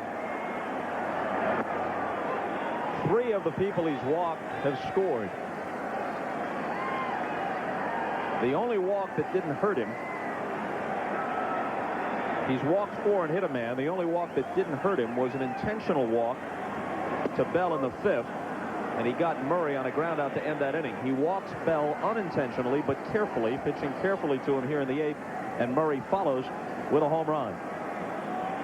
4-0 Cleveland. I was going to say, Bob, it's really tough though when you're working in a game like this, and you know what's on the line, and no matter what you do, every pitch is a game line pitch for you. I mean, you put somebody on, and you've got to make everything perfect because your club is not scoring as he strikes out Tomei.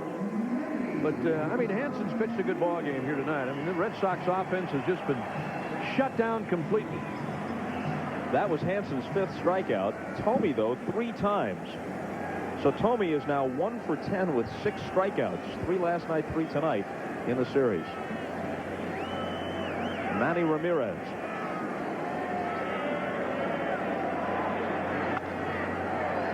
Ground ball is short. Valentin.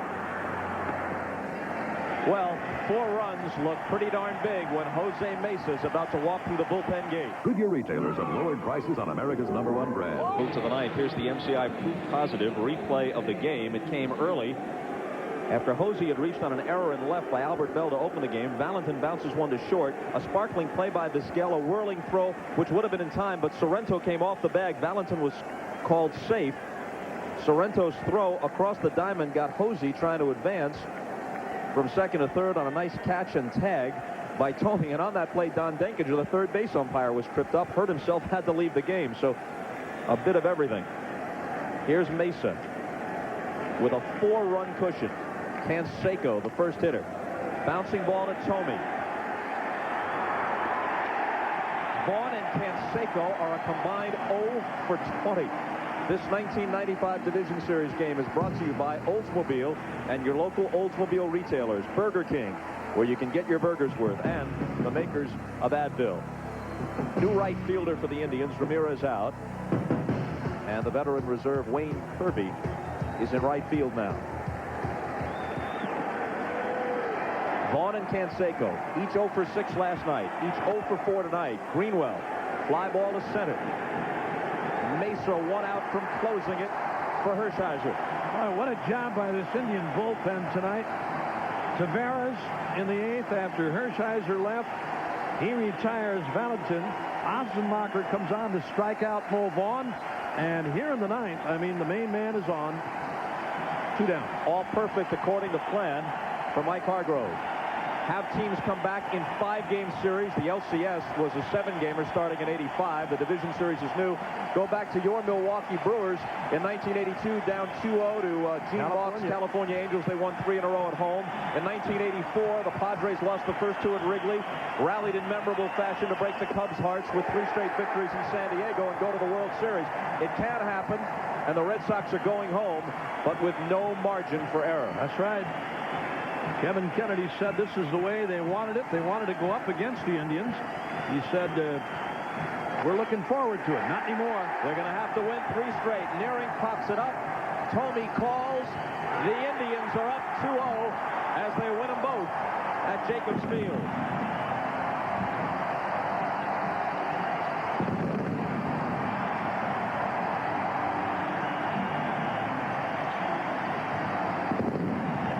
Chevrolet player of the game is Orel Hershiser. In conjunction with this program, Chevrolet will contribute a total of $50,000 to the Boys and Girls Clubs of America in the names of all players of the game for the 1995 Major League Baseball season.